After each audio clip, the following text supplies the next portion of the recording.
আসসালামু আলাইকুম রহমতুল্লাহ। সম্মানিত দর্শক, আপনারা দেখতেছেন আমরা একটা ডায়াসো হাইজেটের ইঞ্জিল বানতেছি 3 সিলিন্ডার।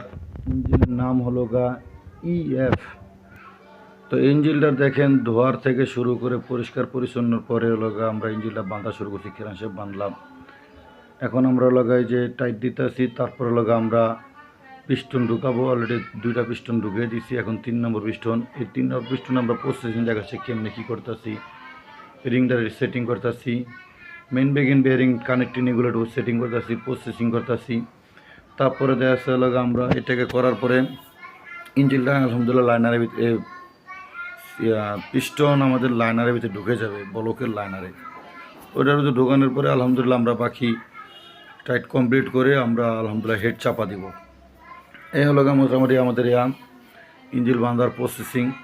আর ধুলামুক্ত, কারণ এই ইঞ্জিনের ভিতরে ধুলা ঢুকলেই আপনার দেশ শেষ। এই জন্য সবচেয়ে গুরুত্বপূর্ণ, এটা অনেক কিছু গুরুত্বপূর্ণ ভিতরে একটা থাকবে ধুলামুক্ত। তো আমাদের যাদের চ্যানেলটি ভালো লাগবে, যারা ফেসবুকে দেখবেন আমাদের চ্যানেলটির পাশে থাকবেন এবং লাইক, শেয়ার এবং কমেন্ট করবেন, ফলো রাখবেন আমাদের চ্যানেলটিকে। আর যারা ইউটিউবে দেখবেন আমাদের চ্যানেলটির পাশে। আসসালামু আলাইকুম।